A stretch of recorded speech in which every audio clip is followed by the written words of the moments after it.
In this episode of the Raddest Rides in 80s Toys, we will be looking at a few from 80s cartoons, one that is kinda sorta from an awesome 80s movie, and a few that are just plain rad. So,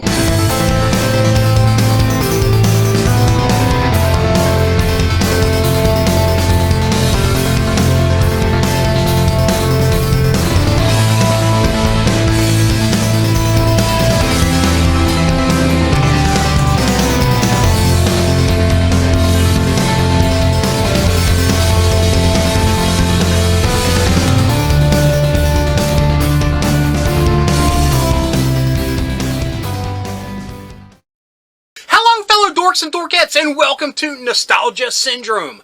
My name is Rob, and in this episode we will be talking about more of the Raddest Rides in 80s Toys.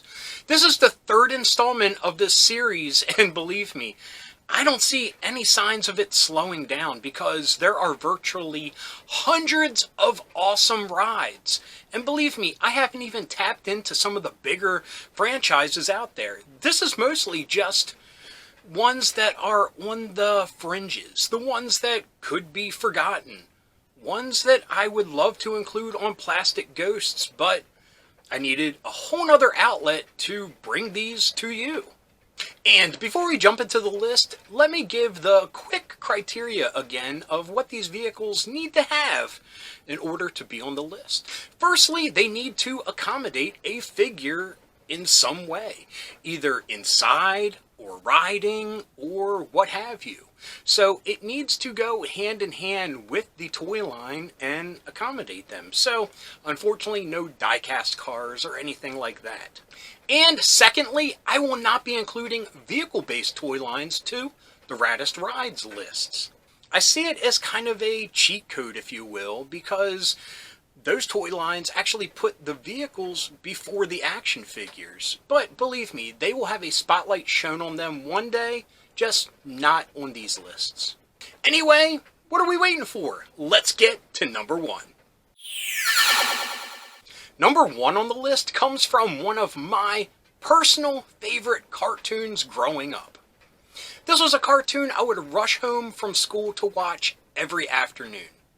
The cartoon was Robotech, and Matchbox released a whole array of different styles and sizes and types of figures, vehicles, and accessories. What we will be looking at comes from 1986, and it was a vehicle for the 12-inch figure line that Matchbox put out. Now, right off the bat, these figures are very akin to the Barbie style of action figures put out by Mattel. They featured real hair and changeable clothes, and they featured characters from Macross and Southern Cross. They featured characters such as Rick Hunter, Lisa Hayes, Lin-Man May, but the one we will be looking at is Dana Sterling. Dana Sterling was the hero of the Southern Cross season of Robotech, and Matchbox released her in a 12-inch scale along with her iconic hover cycle. First off, it is very impressive that this was made in a 12-inch scale. It also featured a working headlight and a color wheel in the front strut, hover system, whatever you want to call it.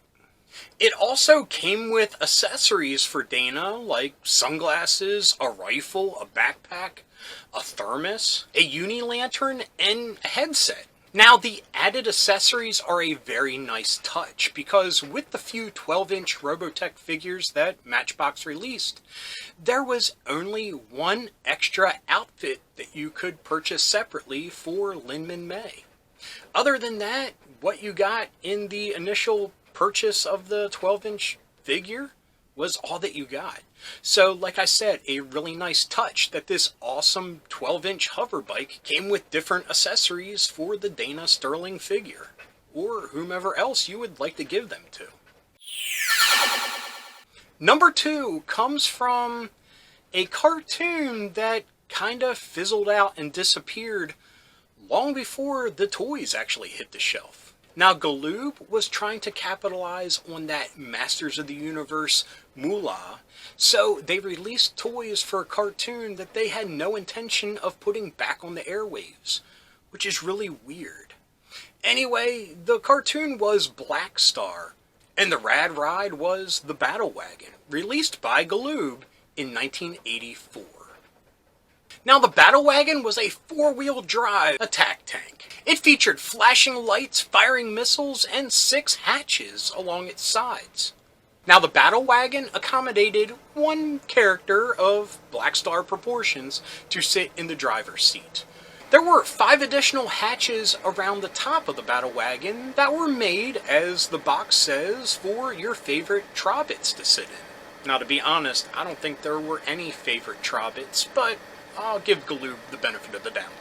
But one of the things I find super rad about the Battle Wagon is its kind of animalistic features in the front. It looks like a beast's face, and it actually had a movable jaw and a movable tail at the other end. It fired missiles from its mouth, and the lights that it mentioned were its eyes. So I think that is super awesome and rad, like I said. Now, number 3 on the list comes from a 80s movie, probably one of the most awesome 80s movies, but it's actually based on the cartoon. That movie, and unfortunately cartoon, was Robocop. Now, the Robocop toy line, released by Kenner, featured a few different vehicles, but we will be looking at the Robocycle. Now, the Robocycle, I mean, motorcycles when you're a kid for any action figure line were awesome. But there's one thing that kind of makes this motorcycle not so awesome. Let's take a look at the back of the box and allow me a moment to read you its features and a little bit of the story behind the Robocycle. First, the story. Robocycle. Robocop and his Ultra Police battle the Vandals.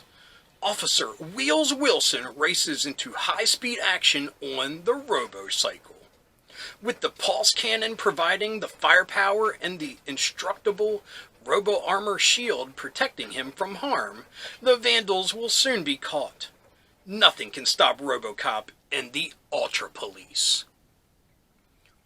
Now, there's one thing about this picture I don't think I need to tell you about. Now, the Robocop figures weren't very posable, as you can see. But here is where Kenner addressed the situation head on. As you can see, it says, carries any Robocop figure in aerodynamic position. See, it's like that meme, if you've ever seen it, with the bicycle race and the one dude that lays on his bike and ends up passing everybody that's actually pedaling like crazy.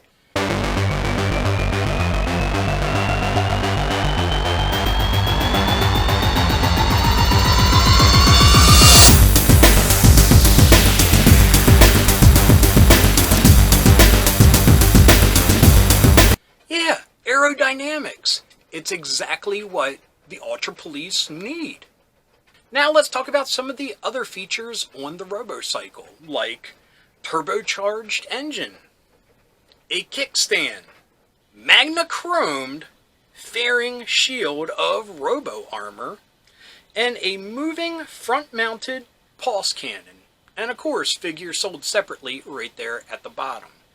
Now, the one thing that this bike would be cool for is for any other action figure of that scale, like a G.I. Joe figure with bendable knees. Number 4 comes from Playmate Toys. Now, Playmate Toys really caught lightning in a bottle with the Teenage Mutant Ninja Turtles toy line. They invented some really imaginative mutants for the toy line that never really appeared anywhere else other than the Archie comic. Now, apparently they were just overflowing with so much imagination, they just had to branch out into another toy line in 1989. And that toy line was Barnyard Commandos. Now, honestly, there's something very charming about the Barnyard Commando figures. They're very nicely sculpted. There's no posability at all. They're just soft plastic, like a dog toy without the squeaker. But where they excelled were the accessories that would snap on them.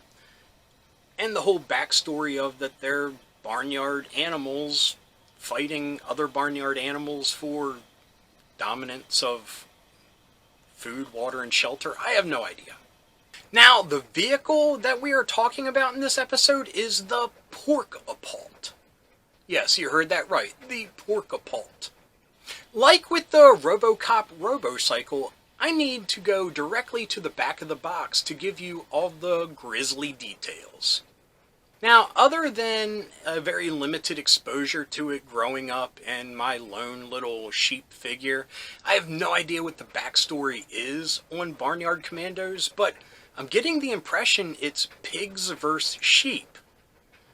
Odd, yes. I mean, there's other barnyard animals that could have joined into the fray, cows, horses, chickens, what have you, but they seem to focus on the war of sheep and pigs. Now, this is a pig vehicle, and it says Porks. That's the team name. But anyway, the Pork-a-Pault is a pig-powered pork barrel weapon. It includes launch-activating toilet seat and bathtub launcher that propel pigs into battle. A Gatling-style anti-aircraft machine gun to fire when ready. And a wool-seeking radar that fleeces out rams. Now, the little pictures here show one pig lines up the Gatling gun, another leaps into the toilet seat, and an airborne assault pig is launched into battle. Now, all the little knickknacks on this Pork-a-Pault include that wool-seeking radar, a sturdy diving platform built for heavyweights. Launch-activated toilet seat is a military must. Yes, as we've seen with other past conflicts, toilet seats always save the day. A hoof stabilizer keeps fighting porkers on their feet. Now that's neat, a little detail like hooves on the front of this vehicle. I'll give them points for that one. Now we get to the bathtub launcher, propels pigs into battle. A Gatling-style anti-aircraft machine gun fires when ready. I think we've heard that before. And a real decrepit farm machinery styling. Now that's pointed at the seat of this Pork-a-Pault, which is why I include it into the vehicles. I mean, catapults generally weren't piloted, but this has a seat for someone to sit in, so that's why I'm including it on the list. Now, like I said, Playmates kind of felt like they were doubling down on the whole mutant animal or anthropomorphic animal craze that was going on. And like I said, the figures are kind of charming in a way. And like I said, they had snap-on features that were kind of realistic military to a degree, but also very fanciful at the same time. Either way, this is a rad ride just for the sheer wackiness of it, and like I said, it's kind of charming in a really weird way. Now, number 5 comes from a very innovative toy line put out by Mattel in 1987. Now, I think one of the problems with this toy line and the accompanying TV show, which had very dark subject matter and dealt with the end of the world and robots hunting people down, and it wasn't Terminator, but the toys, I think, priced themselves out of existence because the cutting-edge technology that they featured was quite pricey at the time.